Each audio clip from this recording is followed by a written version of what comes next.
Yo, what's good, YouTube? Back with another banger. Hey, we checking out this video. Says how police captured a a killer soldier 7 years later. I know we gotta see what they talking about, Using man. his military experience, he carried out a near-perfect murder that kept detectives one step behind for years. By the time investigators began to narrow in on him, John was already long gone, living in a new state, in a new house, running away with his 17-year-old girlfriend, and seemingly getting away for good. Defies any kind of logic that I have experienced in my 62 years on this earth. We know more than you think we do. What if I told you that your cell phone did ping somewhere other than where you say you were? 7 years later? Damn, they don't Okay, give if it's up on one these. AI site builder you need to. How was they able to still track that 7 years later? That the phone was in this ping 7 years later when It's technology 2:52 changed? p.m. on October 24th, Gotta hear this. 2016. 22-year-old Katie Blauvelt is captured on CCTV inside her workplace. Her shift is soon coming to an end, and she's planning to meet her mother at 3 p.m. that same day. She leaves, calls her mother, and takes a selfie, unaware it's the last photo she ever takes. Not long after, her phone pings a location for the last time, and Katie disappears without a trace. 5 hours passed by. It's now 7 p.m., and Katie never arrived for dinner with her mother. Worried, the mother and other family members try calling her multiple times, but her phone has no signal. At 7:48 p.m., Katie's mother reports her missing. Officers, friends, and family mobilize to look for her, and the search officially begins. But this left detectives with a critical 5-hour gap in the timeline, one they would spend months trying to piece together. That 5 hour. 10 hours 7 would go years. past without any clues about Katie's whereabouts. Then, at 12:33 a.m., the police receive an unexpected call. One of Katie's friends is on the line, claiming he's just found her body, dead, inside an abandoned house deep in a nearby forest. Simpsonville 911, what's the location of your emergency? Wait. How did a friend find the body? How did her friend find her body? Let's hear it. I'm at Discover Church across from it in the woods. You're at Discover Church across from where? In the woods across from it. I was worried about my friend, Katie, and she went missing. She's been missing for a while now, and we came in this house that we used to hang out in, and she's in there. She's no longer. Quickly, medics and police Wait a minute. We came back to this house that we always used to hang out. That's the killer. rush to the address of an abandoned house deep in the woods. Upon arriving at the scene, officers notice multiple graffiti markings, including apparent satanic symbols. Soon after, they identify the caller as Wayne Roper, a friend of Katie who leads them into the basement of the abandoned house. There, officers find a large concrete box sealed with plywood. When they remove the cover, they're met with a horrifying sight. Katie's body lies inside, with a knife pierced through her neck and 16 stab wounds across her body. The lack of struggle and the state of her clothing, with her shirt pulled up and her lower clothes missing, suggested a sexually motivated killing. All of these details point detectives straight to Wayne as their first potential suspect. But what they don't realize is that this is exactly what the killer wants them to think. Every detail of the scene has been arranged to send them chasing the wrong lead. Without realizing it, detectives have walked straight into the killer's setup. As the night went on, forensics revealed chilling details. Katie's body had been dragged to the basement, and her phone was found submerged in water to destroy it. Wayne is detained and brought in for questioning. At the moment, detectives believe they have their killer, and they're ready to push for a confession. Right. Wayne, I'm sorry to keep you waiting, brother. Hey, buddy. What's your name, pal? Franklin Wayne Roper. I'm sorry? Franklin Wayne Roper. Franklin or Wayne? Think about me. At this point, Wayne believes he's been brought in to be questioned as a witness Use his after the middle name. heartbreaking discovery, unaware First that name. detectives are already convinced about his involvement in the murder, and any statement he makes might be used against him. I think you know why you're here, right? Yeah. Okay. Tell me how did you meet Katie? Just from the time you met her, kind of what your relationship was, and leading up until 11:30 or so last night. Okay. I first met her, we were friends at first, and then we dated for like a month or so, and then that's whenever I moved to Liberty with my dad, and we stayed in contact for a little bit, and then once I left my dad's and went to North Carolina, we lost contact. Detectives begin the interview by learning that Wayne and Katie were once together, but quickly, Wayne reveals something that would immediately put suspicion onto his name. Maybe a year later, that Katie got married to John Blauvelt, and then one night she came and hung out with us with John. It was the first time I've seen her since I moved, and since then John offered me to move in with them as a roommate, being $200 a month, and I took it up. It was a good deal. So you live with her and her husband? Yeah, it's Weird. Oh, John's the killer. When was this? Do you remember when this was? Husband. when I lived with them. It was before June this year. As Wayne Oh, so they all used to hang out in that abandoned house.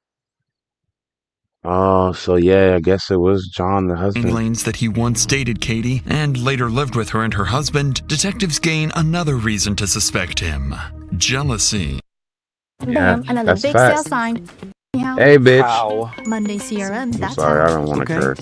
I'm sorry. And just as everything appears to be moving in the perfect direction for the real killer and his carefully constructed plan, Wayne makes a claim that complicates the investigation and may just be enough to ruin the killer's plan. Living there, everything like going okay, Then they started having arguments because of me, because she used to talk about me before, and she told me that he was jealous of me, and their arguments started getting worse, and that was whenever he got drunk one night and he cussed her out, and he had her in the bathroom. They were just pretty much just screaming at each other, and then from there she ended up moving back in. Moving back in. So they was fucking again. Oh, he was real jealous over. He knew they was fucking, and then he moved out so they could continue fucking. And then he moved back in, found out they was fucking and killed her. Something. Jealousy. I think. When did you and when you were living with John and Katie, were y'all being intimate with each other? It was only once. And John was there or not there? It was like a threesome thing. And how did that come about? Oh my gosh. So John offered him to move in there, charged him $200 a month. They had a threesome. John moved out.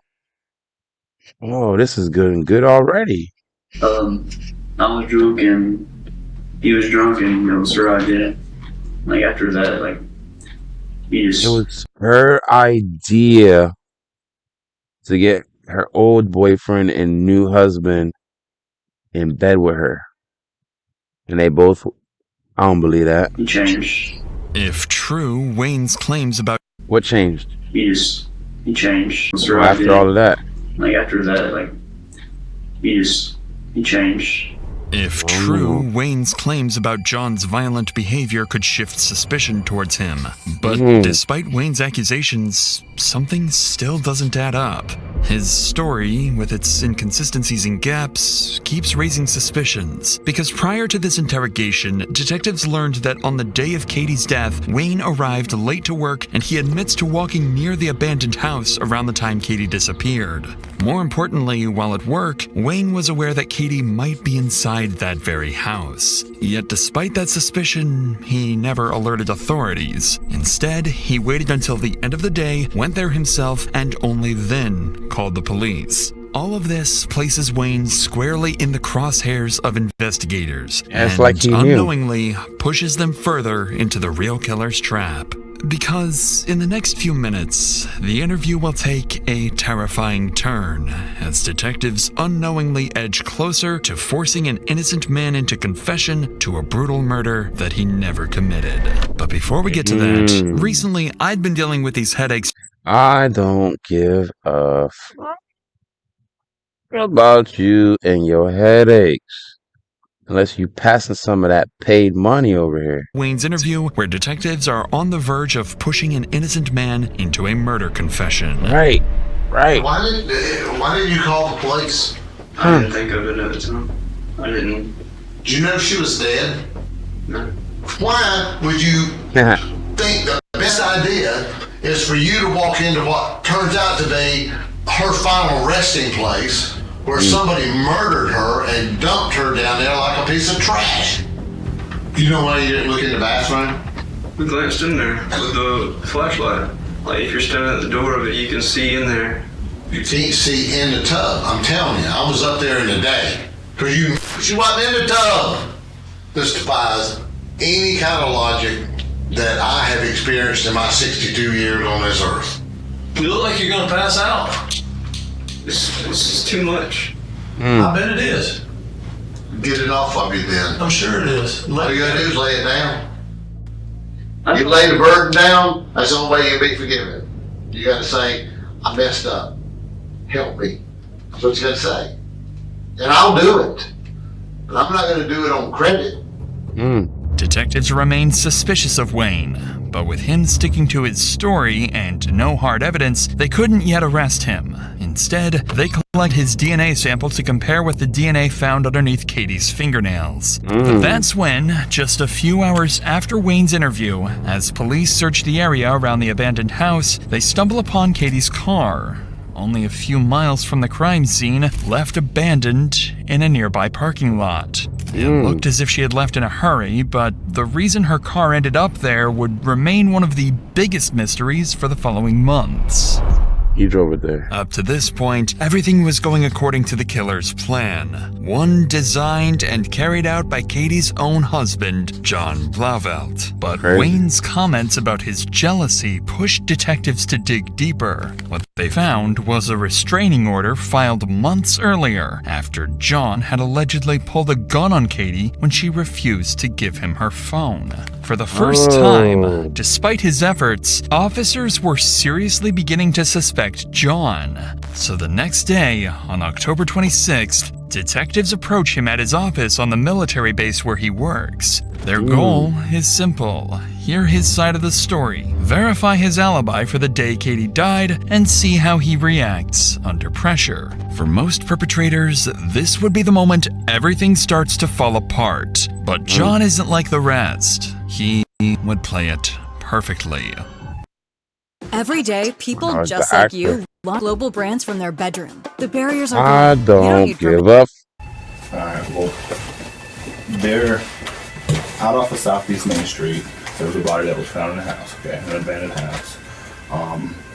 And at this point, we're able to say that it is Captain, okay? I'm so sorry for your loss, sir. At this time, There's no tears. we would investigate every death the same way. We start with homicide and work our way from there, okay? See right there. The restraining order deal. What's the That's how he's shaking his head. Yeah. No tears. What are tears? deal with that? That's because a charge back that I got back in February, domestic violence first degree. Do you know if she had any issues with anybody? Anybody that wouldn't hurt her or anything like that? No, and I just I know that she's been dating around, and you know, it's whatever, because I've been too. But Notice how John intentionally directs detectives towards the Yeah, fact that she's Katie dating is around. dating around. Mhm. Him pointing this out isn't a coincidence. It's a strategy. By Yeah. controlling the narrative this Right. early, John is quietly planting a story that Yes, sir. I feel you on that. Yeah, I already knew that. You ain't gotta explain that to my people. My people know that. But go ahead. will protect him later. Did you work this Monday? Mm-hmm. What time did you get off Monday? Like 2:30ish, I don't know. Did you stop anywhere on the way home? Let me ask you this: why were you looking for Katie? For Cheyenne. Cheyenne's destroyed right now, and I'm just trying to help her out. Who do you know that would want to do harm to her? Not nobody. Do you know there's a guy that used to live with you, redhead fella? Redhead? Yeah. Wayne? Yeah. Mm-hmm. What's his story? Just regular dude. Good guy. Friends with him. Mm-hmm. What do you do? Regular for dude, them? good guy. Well, right now I just sit in this office, small office right now. Because of the civil investigation, all of my recruiting duties have been suspended. Are you familiar with this abandoned house? Yeah. Okay. That's the spot. What's the It's the spot? hangout spot. Am I being charged for the crime? Because he's recorded me, and I'm not comfortable with that. No. And if I am, I'd like to contact a lawyer. Because this is uncomfortable. Mm. You're not being charged, okay, with a crime right now. As the interview Right now. ends, John does something counterintuitive. He defends Wayne, the man he's secretly framing. It's a Right. manipulation tactic known as reverse empathy. By showing compassion, he makes himself appear harmless and trustworthy. John's first interrogation had gone almost perfectly, leaving detectives with little they could use against him. Still, they couldn't shake the feeling that something was off. With no evidence to hold him, he was let go, and officers would turn to those closest to John and Katie, their friends and family, unaware that John had already influenced them. Detectives started with Crystal, Katie's best friend, and at the time, also John's roommate. John knew exactly what to expect here. In his What? interrogation, She was the roommate too, so they was having big orgies. Wayne was there, Crystal was there, John. Oh, that was a big fucky. Okay. detectives started with Crystal, Katie's best friend, and at the time, also John's roommate. John knew exactly what to expect here. In his interrogation, he had already planted the idea that Katie was dating around, and Crystal, being one of Katie's close friends, also knew about her dating habits. His hope was that she would unknowingly reinforce this misdirection, steering suspicion towards anyone but him. October 28th, 2016, 4:47 p.m., Simpsonville Police Department. Like I said, all I ask is that you don't tell John you're up here, and he's not the only suspect. You know, there's other people we're talking to and questioning. So, has he made any statements about, you know, if I go to jail for Katie's murder? He's just, I mean, he said that, you know, it sucks for him because he feels like he's gonna get in trouble for it, but, you know, he's like, I didn't do this, you know, like, I'm tired of people coming after me. Right. See, me and John actually really do get along. You know what I'm saying? I'm not gonna lie about him at all. I'm gonna tell you the straight up truth. If he's acting weird, I'm gonna tell you, but it wasn't. I was thinking last night about it, I really was. Just maybe a split second thought that it could have been John. But he's, ever since Katie's gone missing, he's made sure that there was more than one person around him. At the time that Katie died at 8 o'clock at night, John would, all three of us were sitting in the living room. I mean, from 5 o'clock when he came back home till me and my boyfriend left for work the next morning, he was there. Who's her boyfriend? Oh wow, so it was a lot of them in there. It was her and her boyfriend, or was that Wayne? We gotta listen. Notice how Crystal mentions that John got home at 5 p.m. and stayed there the entire evening until morning. It's a detail that would later turn out to be part of John's manipulation. So, if you had to take a guess at who killed her, what would you say? I don't know because I heard a lot of things, and I know she had a tender, and I know that she was dating a lot of people from Cheyenne telling me that she took a lot of people down in the house. I didn't even know that house existed. What were John's feelings or thoughts toward Katie to you? I mean, I know that he loved her. I know that he still does. I mean, he's mad because of what Katie is accusing. He held the gun up to my head and stuff like that. And just by the way she was talking, I knew she was lying. Because that's what she did. Me and her used to get each other in trouble all the time in high school. That's what she would do. She would lie, Oh, wow. So John already got her head boosted in because she's against her friend already. Like, man, if you know what they say, man. With friends like these, who need enemies? Because, wow. Alright. I think we're done. Anything? Just as John hoped, Crystal's account added fuel to the idea he had planted. By emphasizing Katie's dating life, she unknowingly fed into John's narrative, suggesting the threat may have come from someone she was seeing, maybe even Wayne. Next came Catherine, John's ex-wife and the mother of his child. He had already made sure she wouldn't say too much. Fear and their shared child would be enough to keep her quiet. Really? Damn, she's not ugly neither. How are you? Nice to meet you. So why do you have to kill her? Why couldn't you just let her be and go be with the ex or go be with the friend or somebody else? He being married to him for 7 years has, with the drinking, greed, and sober, has there been any violence between the two of you?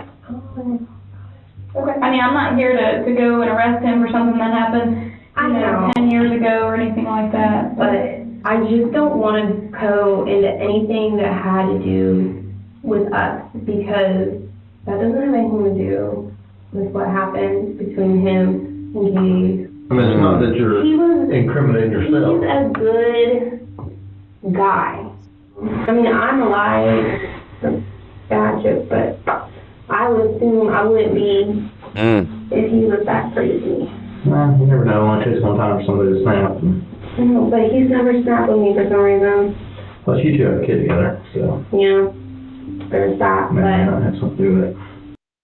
Why is she full of shit? I feel like he's never snapped on me. Alright, I'll give you a business card with my phone number on there. Okay. Alright, thanks very much for coming up here. I appreciate it. Catherine's silence kept John safe for now, but the final interview with Big silence. She wasn't telling nothing. She didn't give a damn about them police and that death. She said bad joke. Let's go. Katie's niece, Cheyenne, would not go, according to John's plan. Unlike Crystal or Catherine, she wouldn't protect him. Instead, she would point suspicion directly at John and reveal a motive that would tie John's plan. Unlike Crystal or Catherine, she wouldn't protect him.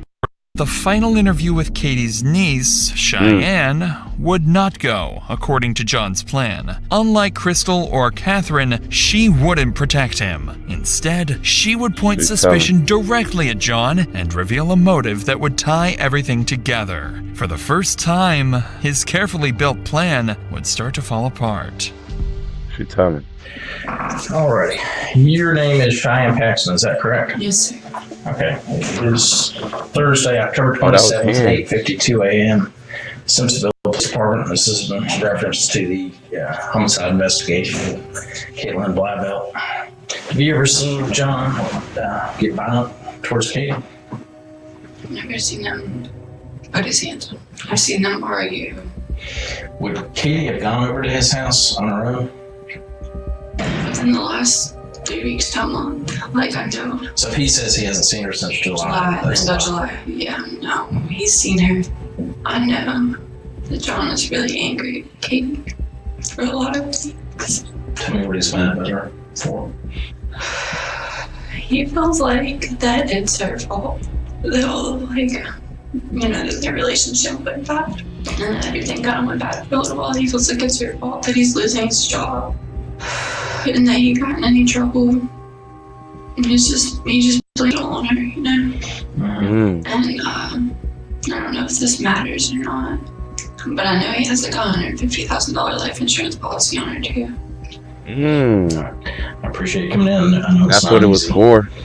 especially when somebody close to you. But That makes sense. yeah, a lot of this information you gave us, good information that we need. So. That's what he did it for. Cheyenne's interview gave detectives their first real motive, pointing to John. Life Motive insurance. wasn't enough. They needed evidence.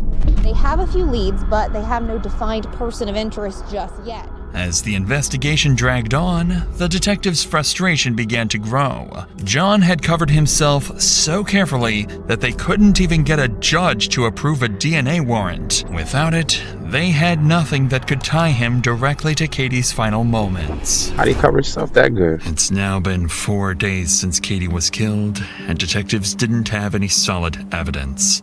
He probably was covered because he was in the army or something. Like, probably got an army-based lawyer or something that kept them up off of him. Or how? I don't know.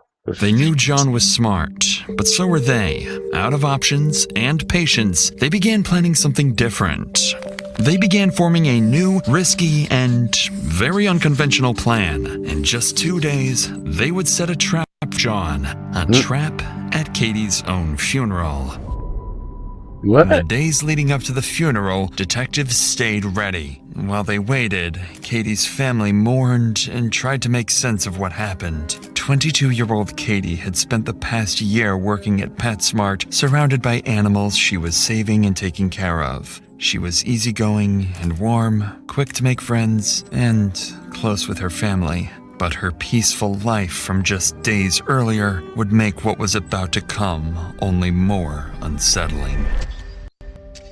As the day of the Man, her dad was like a Marine or something too. funeral came, detectives entered the funeral home early, working quietly before guests began to arrive. They positioned hidden cameras around the room and secretly wired the space for sound. Everything inside the funeral home looked normal, but in reality, detectives controlled every detail. They'd placed cups of water and other drinks where guests could easily reach them. The plan was simple. Get John to drink from one of the cups, catch it on video, collect his DNA from the cup, and compare it to the DNA found on Katie's body. On October 30th, the day of the funeral, detectives set their plan into motion. But what their cameras are about to capture goes far beyond anything they expect.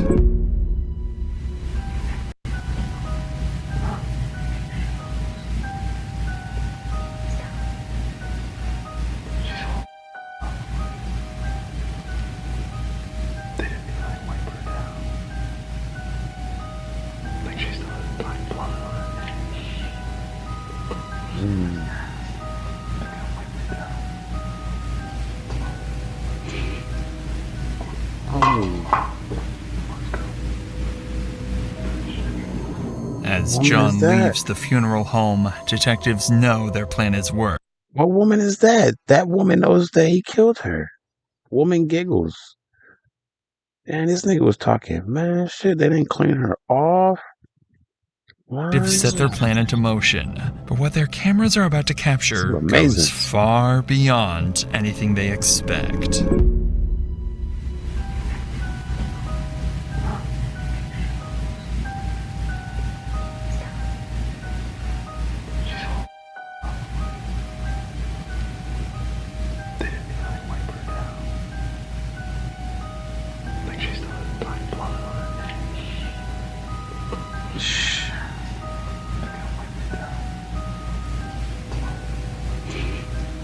John told her everything.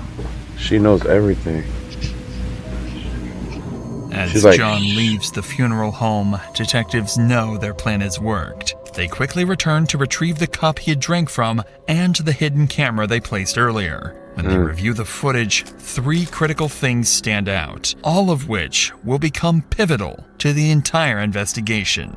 The first is exactly what they were hoping for. John drinks from one of the cups and leaves it behind, giving detectives the evidence they need to collect his DNA without a warrant and compare it to the samples found on Katie. The second detail is something they never expected. The footage captures John walking up to the casket, taking pictures of Katie's body while making unsettling comments. And the She's third, awesome. perhaps most unsettling of all, is He that was taking John pictures. isn't alone. Standing beside him Right. is an unidentified young woman who quietly tells him to stop taking pictures, then giggles moments later.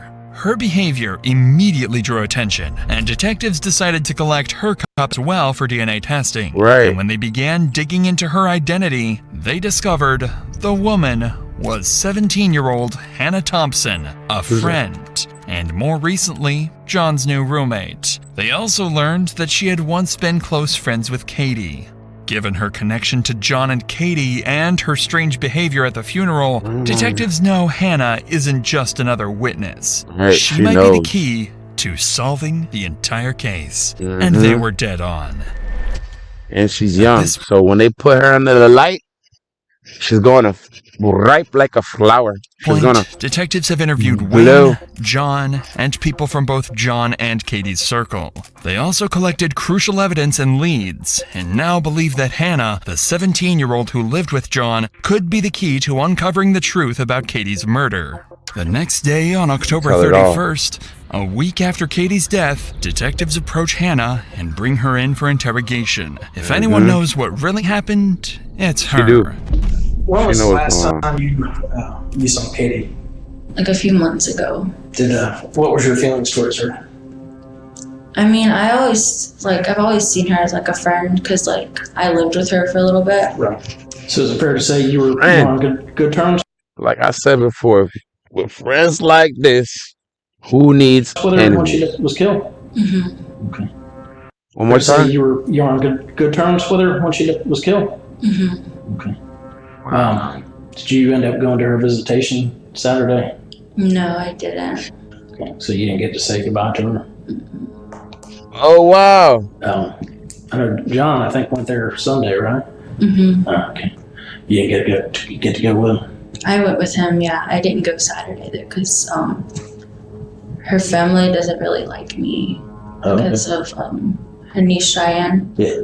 Yeah, we were like kind of like off and on friends, and I think she might have said something about me that her family didn't really like me. Did you go in the room and pay your respects, or how did that go? It was hard. It was really hard. How long did you stay in the room with her casket? Like 10 to 15 minutes. What did y'all talk about while you were in there? We didn't talk at all. Nothing. We just each had our like moments, I guess. John ever take his cell phone out and take a picture of her? No, he didn't. Sure. Or you can tell me. Some people do that. Yeah, no, he never took a picture of her. Watch Hannah's behavior closely. As the questions get more direct, her eyes start darting between the detectives. She fidgets with her hands, picks her nails. Her whole demeanor shifts. It's clear she's getting nervous, and the detectives can see it too. So while you were in that room, you two never talked at all? I kind of rubbed his back a little bit. I told him that it was okay. You see, when the cop asks him the same question back to back, you should know he got his answers, baby girl. He asking you the same questions back to back. Okay, but other than that, we didn't really talk. Was he crying? Were you crying? It was just hard, like seeing somebody like that. She wasn't crying. Monday night at some point before you went out, you guys carried out a bag of trash to your car, or to his car, right? I don't. Okay. So you don't recall carrying out a trash bag or him cleaning anything up? Damn, they watched him from the house go to the funeral. Having to put stuff in the trash? Yes, sir. Okay. On Monday, the day Katie was killed, one of their roommates reported seeing John and Hannah carrying out several bags of trash. At the time, detectives didn't think much of it. It felt like a small, irrelevant detail with nothing to back it up. But now, with all this new information How many roommates did they have? Because who's this nigga? killed, one of their roommates reported seeing John and Hannah carrying out several bags of trash. At the time, detectives didn't think much of it. It felt like a small, irrelevant detail with nothing to back it up. But now, with all this new Maybe that's homegirl's boyfriend. The other homegirl that had on the scrubs. First friend. It's probably her boyfriend, because she said me and my boyfriend something. I'm like, so was she dating Wayne? So maybe this is him. Information coming together, that statement suddenly stood out. It was another piece of the puzzle, something they could finally use to put more pressure on Hannah. Just so you understand, we've been working this case steady since she disappeared. Right. So there's a lot of these things that we know the answers to. I can tell you already, you're lying to me. Okay? You do not want to get wrapped up in catching the murder charge. I'm going to tell you a little something. At the funeral home, we were there. Okay? There was a camera in the room. There was a recorder in the room. We heard everything you guys said. So do you want to go back and rehash that? I don't. It was not easy to see her like that. Is that why there was some giggling and stuff? There's not any good lead. We've been doing this longer than you've been alive. You're not slicker than us. You know, you're not going to outsmart us. We've talked to people. This is a murder. You understand that? Yes, sir. What do you think about somebody that would stab a girl in the neck to the point where the knife went all the way through to the other side, and then stick her body like a piece of trash in the basement of an abandoned house to sit there for a day and a half before somebody finds her? Look at her. She's right I here. don't want to look at her. That's your friend. I don't want to do this anymore. Don't want to do what? Don't want to help us find out who killed her? All you gotta do is tell the truth. It would be so easy. Can I tell you something? To tell the truth, you don't have to try. It just flows. It just comes out. We're also aware of what people have told us about you and Katie. And they're telling us that you didn't like her one bit. Well, after me and John started, getting together, Katie started not liking me. If you know something and you're trying to cover up for it, you're gonna go down with the rest. She got 2 ugly ass moles, one on there and one on the side over there. 2 ugly ass moles. So her and John was fucking. That's why they were so close and giggling. And John told her that they was killing her. Man, friends like these. You're gonna go down with trying to cover up for it. You're gonna go down with the rest of them. You're gonna go down with the person who did this to her. I don't know anything about her murder. You do. I don't. You do. I really don't. You really do. You do. We know more than you think we do. I don't want to talk anymore right now. Good luck to you. Good luck. Even after being confronted with the footage and being caught in multiple lies, Hannah refused to give up on any additional details she may withhold. But while none of this gave detectives the definitive proof they needed, John didn't know that. And that uncertainty was exactly what they were counting on. So detectives decided they pulled John in and say that homegirl told everything. You better start talking type shit. to bring him in again, this time more prepared and ready to push harder than before. They planned to corner him with everything they had. But they'd have to be careful. If they pushed too far without enough to arrest him, it could tip him off, causing him to disappear. Yeah. We hadn't really had a chance to sit down. I know I talked to you that day when we notified you about her death. Yeah. And things are kind of emotional and everything. So, right. So the viewing was Saturday, right? Right. 2 to 4 on Saturday. And when did you get? I went Sunday, 2:30 on Sunday. Okay. So they just had a private thing for you. Did you go by yourself? Or? Yeah. Well, I took Hannah with me. Did you? Okay. Yeah. How was that hard? Yeah. Yeah. Because I mean, first of all, there's nobody there but me and her, so we're just kind of standing there staring at Katie's nasty, dirty, disgusting body. I've seen people dead. I've fucking dealt with this shit before, and now there's nobody else there. You know what I mean? That night, somebody says you and Hannah were putting some. So he told on himself. He didn't even wait for the. I didn't hear the cop mention none of that. So he's already talking about the dirty body and. Trash he's good. from a bag, like a trash bag in the back of the Prius. Do you remember doing that? Oh yeah. Marley had the most explosive shit on the floor and stunk up the whole house. I threw out 4 towels. This moment reveals Hannah's lie. She claimed she couldn't remember taking any trash out, yet John's statement confirms otherwise. It's a small clue, but one that'll soon become part of a much bigger picture. So you guys got home around 3 roughly? Yeah. Brandon and Crystal were there. What happened after that, after you've done around? We went and met my friend Scott to get some money that he owes me. What's he owe you? He owed me $500 for when he crashed my car. Where'd y'all meet with Scott at the Zaxby's on Fairview. But he was in the Army with you? Yeah. Yeah, we deployed together? We deployed together. Did you go anywhere before that? No. This is where John makes his first mistake. Mentioning a name detectives have never heard before. Charles Scott, his friend from the military. Someone who'd later prove to know far more about the night Katie died than anyone realized. I don't know how much you know about cell phones and stuff like that. But as you go around, your cell phone's constantly searching for signals and stuff like that. So with that said, is there anything, going back to last Monday, is there anything that you've told me that your cell phone records would say otherwise? I don't believe so. What if I told you that your cell phone did ping somewhere other than where you say you were? Then I'd also say that her cell phone pinged in West Virginia. Yeah, that ended up being a AT&T mishap. They plugged in the wrong phone number. Yeah, I don't know.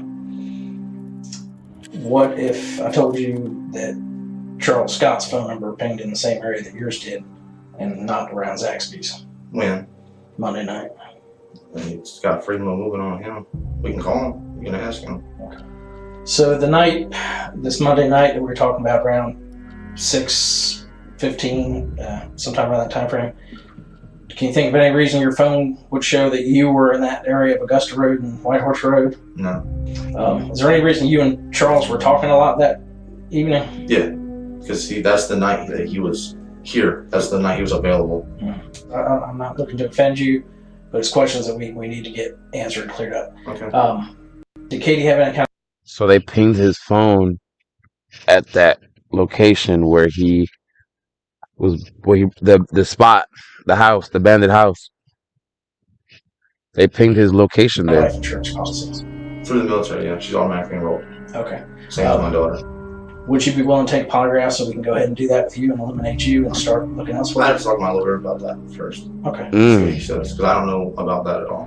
As the interview ends, detectives have their first real connection between John and Charles. Both of their phones show activity near the area where Katie's body was found. It isn't enough to make an arrest, but it's enough to keep digging. And with a new name now tied to the night of the murder, John can sense it. Detectives are closing in. At this point, the main circle of suspects included Wayne, John, Hannah, and now more recently, Charles Scott, John's friend from the Army. But as detectives slowly pressed forward, John was growing uneasy. For the first time, he was starting to realize his master plan might not hold. That's when, on November 4th, 11 days after Katie was killed, detectives received a call that would send the case in a whole new direction. Crystal, who was John's roommate and had been interviewed earlier, came forward with information that changed everything. Hi, Crystal. Hello. How are you? I'm good. Oh, we're good. What's been going on since, I don't know, you got a phone call on Wednesday? At 3:30, he called and he said, are y'all at home? And we said no. And he said, okay, all right, bye. And then just hung up. Well, me and Brandon got home about 6:15, 6:30, and we seen that in our room we have, like I said, the Halloween lights just going across the ceiling. The attic is right where that light is at. And I had the lights going across the attic. Well, when we come back, they were just torn down. We haven't even touched them. They were just ripped out from the attic. And once we figured out he was gone, we went searching through the house, making sure all the windows were locked and covered. And because I've never been in a house alone like that, except for my apartment. But he was gone, you know, and we couldn't call him because the cops have his phone. I said, Brandon, we need to go back outside and call the Simpsonville Detective Warlock. And I told him what was happening, and he was like, I was like, if you want to come and search the house right now, I'll give you full permission. And he said, well, I can't do that without a warrant. And he was like, and I was like, well, I mean, there's no way that somebody can come out here and like search the house or anything like that. And he said, no. He said, your best bet is to go stay the night somewhere else. He was like, because you're possibly living with a murderer. John was gone.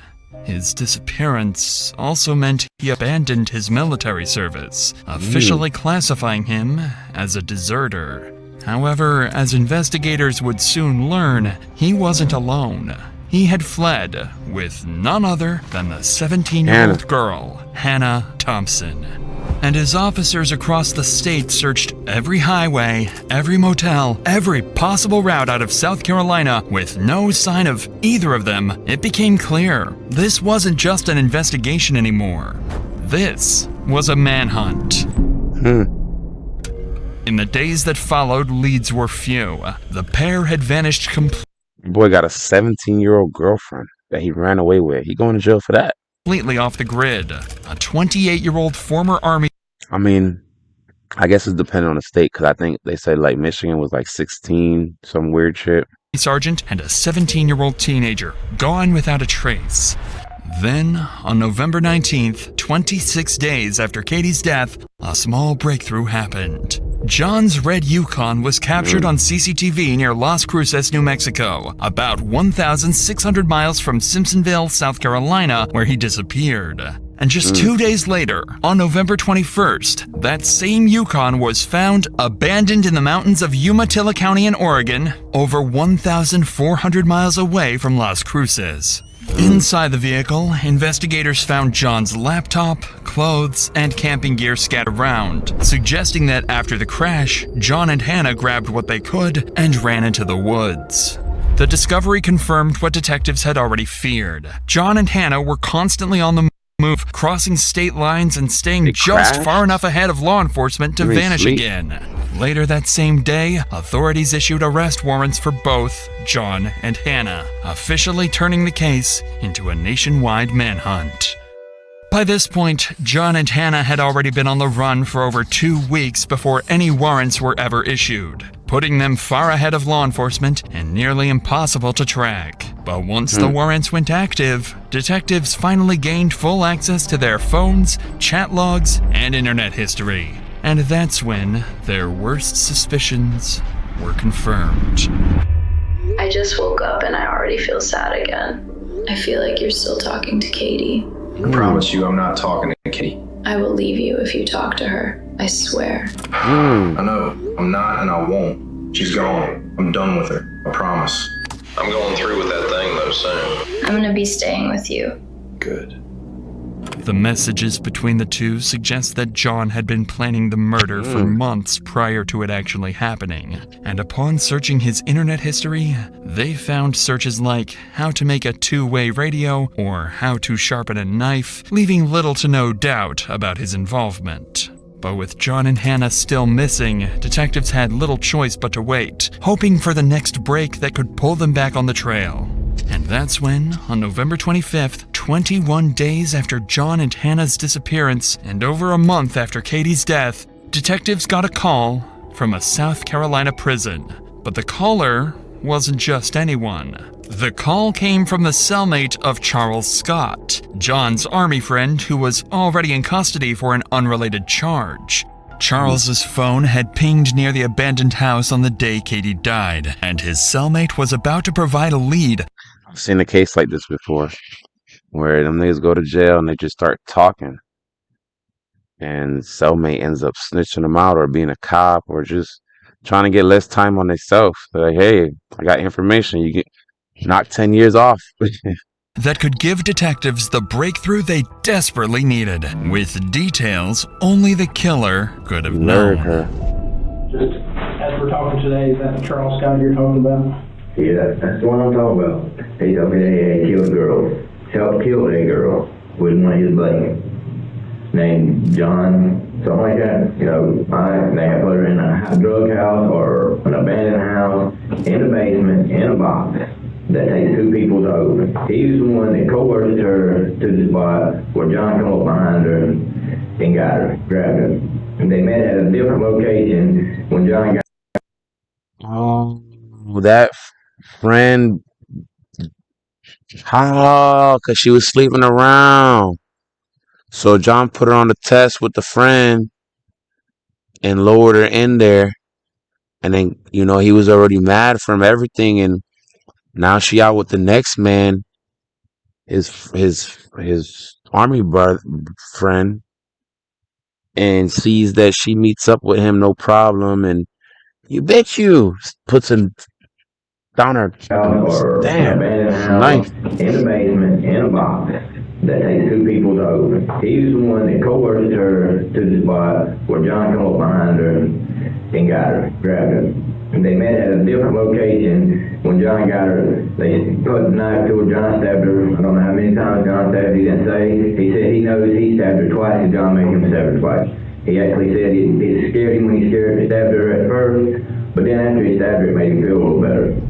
William's statements are shocking. His account of what happened closely mirrors the possible And this man is in jail. How does he know all this information? So it's got to be accurate, right? Events of the night Katie died, and what he says next only grows more disturbing.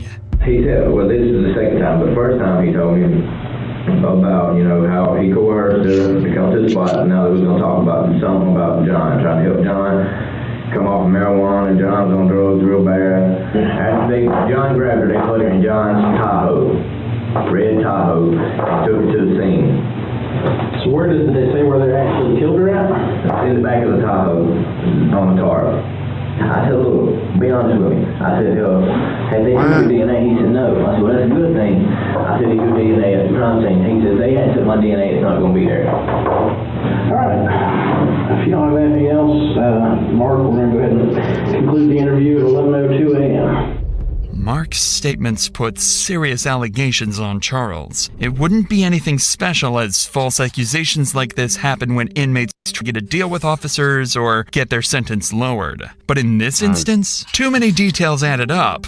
Details only the killer or someone heavily involved could have known. One of those was his claim that Charles had lured Katie to a location near the abandoned house. For detectives, this suddenly made sense of why her car had been discovered just a few miles away, abandoned without a struggle. Charles also allegedly told his bunkmate that he and John wrapped Katie in a tarp. She met up with homeboy that she didn't even know.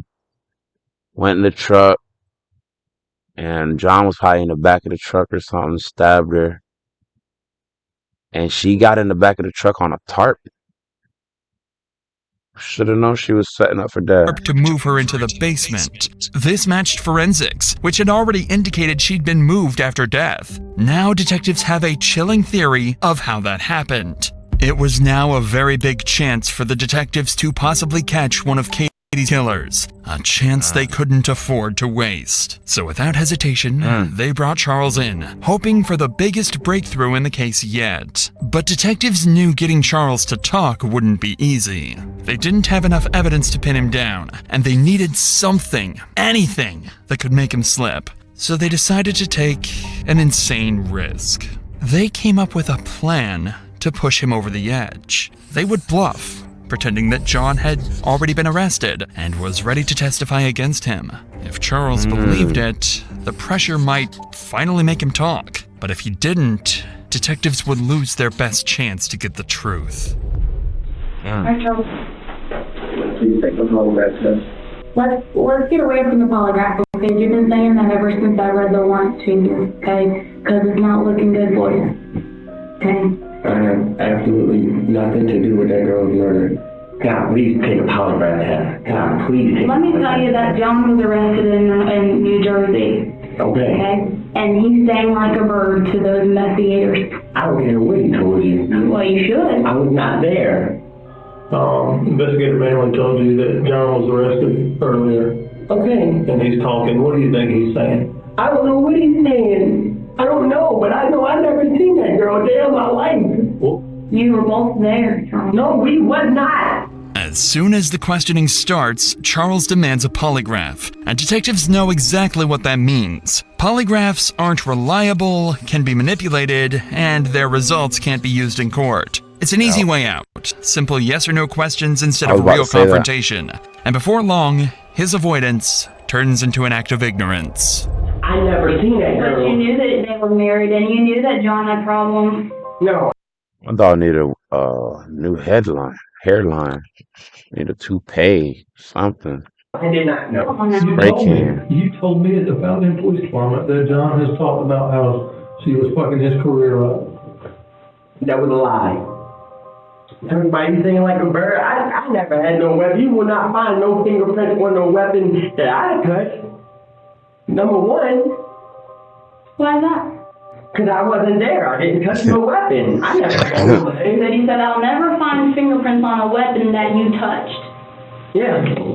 So, I guarantee have you ever told anybody that you're involved in this murder? Do I look stupid? Do I look like I would just go inside of a fucking jail to some guy I don't know and say, hey man, I murdered some girl? You know, it looks like you were remorseful for your actions. Well, let me ask you this. Where's the phone that you had that you communicated with Katie on? Who's Kate? The girl that died? Yeah. I never communicated with her. Where's the phone? What phone? The phone that was used to communicate with the girl the day that she was murdered. Only phone that I had was the one you confiscated and the one at Miss Christie's house. Even after the detectives bluff and revealed the testimony his previous cellmate made about Charles' involvement in the crime, he denied everything. Still, detectives couldn't ignore the phone data placing him near the house or the chilling details from his bunkmate. With no confession, all they could do was wait. Charles's DNA was now added to the samples already being tested against the evidence found beneath Katie's fingernails. And when those results came back, they would finally reveal who was truly involved.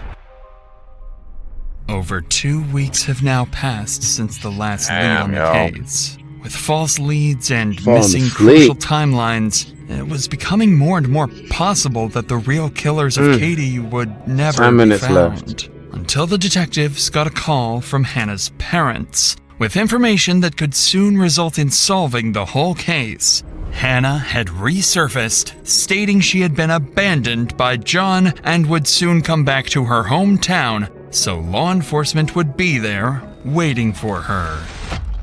She was abandoned by It was John. now the day when Hannah was supposed to come back to her home.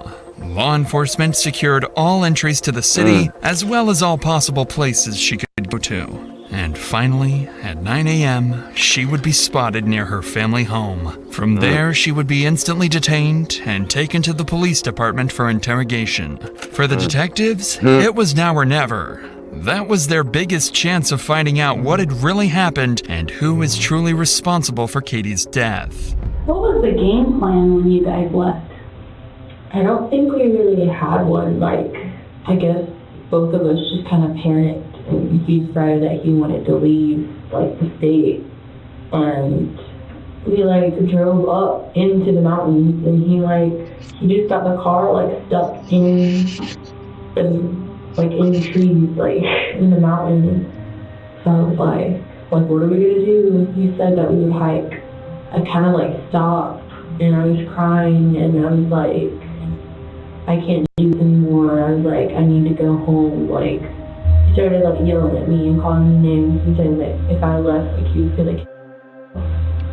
Then, like, one morning, like, he had gotten up and left, and I was just like, I'm not just gonna like sit here. Like, I got up and I went to like down the street to like a hotel, started crying, and then I sent a message to my mom and dad. Hannah continued describing their time on the run, doing her best to avoid talking about the day of the murder. It went on for nearly 2 hours, and by then, the pressure had clearly worn her down. That's when the detective would start asking her the difficult questions, causing Hannah to break, revealing everything she knows. Let's go back to that Monday, okay? Because we now have conversations between you and him on Wednesday about he's going to meet up with her, he's going to drink some beers with her at this abandoned house. He says he tries to meet up with her, it doesn't work.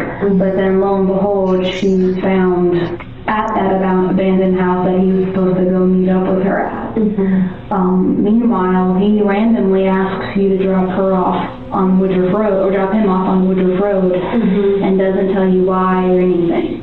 Okay. So can you please tell me what the game plan was? What did he tell you he was going to go and do? He told me that he was just going to go at work. You drove him over there. He kept telling me, like, every day that, like, it was my fault, and that he did it for me, and, like... What did he say he did for you? He said that... when we were in Oregon at the casino, he, like, yelled it really loud. He said that he killed her for me. Hannah, was there a plan before this to get rid of Katie? No. Not from you, but did John ever talk to you about getting rid of Katie? Honestly. No. What did he tell you about killing Katie? He just said that, like, it was really, like, bloody. He told me that the knife broke. He just said that his handle broke. The knife. Oh, she can do this from the beginning. John did her wrong, left her ass behind. They must have broke up or something. Now she back telling the beans. John should have known that, but he got away for 7 years. Dang, let's go.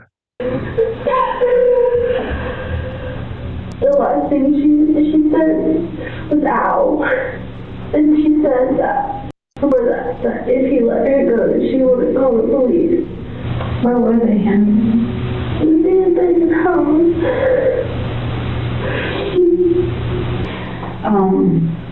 And you don't know exactly where he could be or what he said, right? Okay. Hannah, did you have anything to do with killing Katie? And the reason why I ask you this is because we're still hunting for John. Right. Okay? And as much as you think John cared about you, from an outsider's perspective, not knowing you, not being your mom, he doesn't.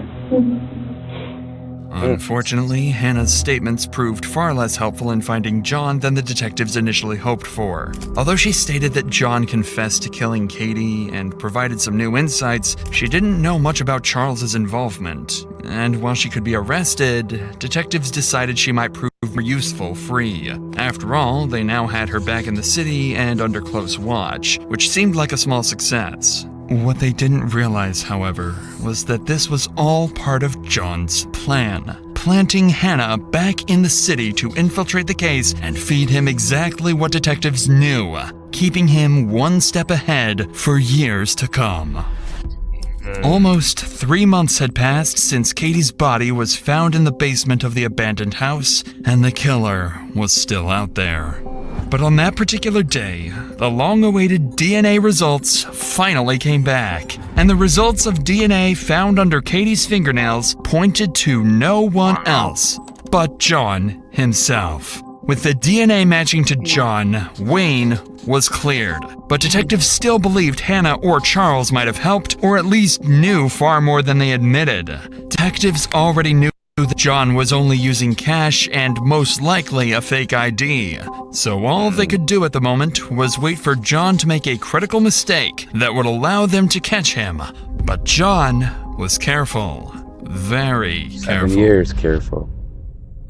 It had been over 7 months since Katie's murder and 6 months since John went on the run, when on May 21st, 2017, investigators received tips and possible sightings of John in Washington, over 2,700 miles from South Carolina, where Katie was found dead, and over 300 miles away from where his red Yukon was found abandoned. Acting on these leads, they canvassed local businesses and retrieved CCTV footage from a parking lot in Washington where John was captured on camera.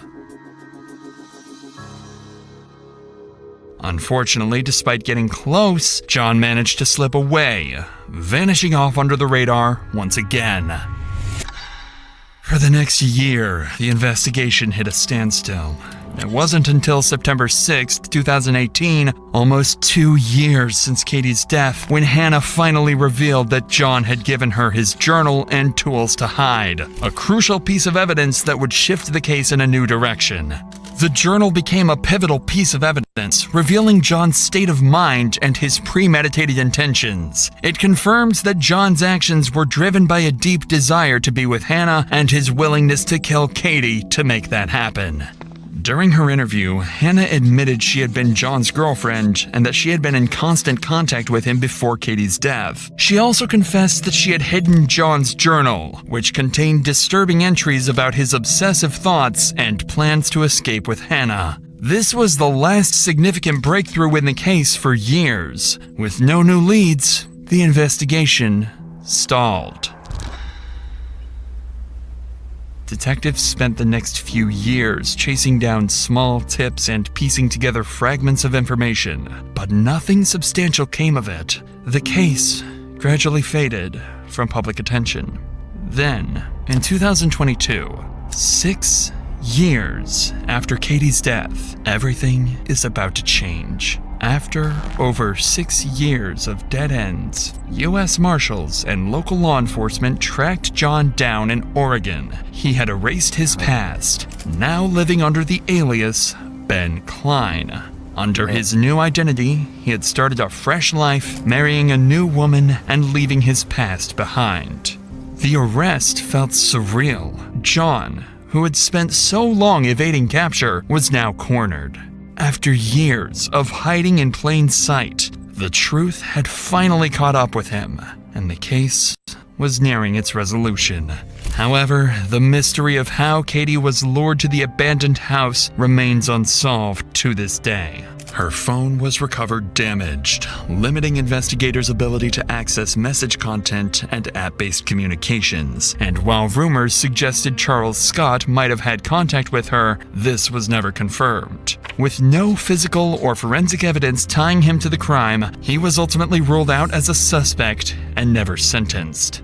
In 2022, during an interview after John's arrest, Hannah revealed for the first time that she and John had been in regular contact throughout the years he was on the run, continuing to text and communicate, even after she had returned to South Carolina. This new revelation shed light on her role in helping John evade capture. Finally, on September 20th, 2024, John Blauvelt was convicted of Katie's murder and sentenced to life in prison without parole. Hannah Thompson was charged with obstruction of justice and accessory after the fact, receiving a sentence of 10 years. Hey, did you... 10 years is a long time. Let me know what you guys think in the comments about this one, man. That is crazy work. That is a lot of crazy work. Soldier Boy, tell him. That boy got away for 7 years. If he would have switched it up again and went to like Mexico or something with that fake name, he would have been out of there. Let me know what y'all think in the comments though, man. I'm tired. Made a lot of videos. We on grind mode. I'm gonna upload these soon. But yeah, just like that, we out to the next one. Peace.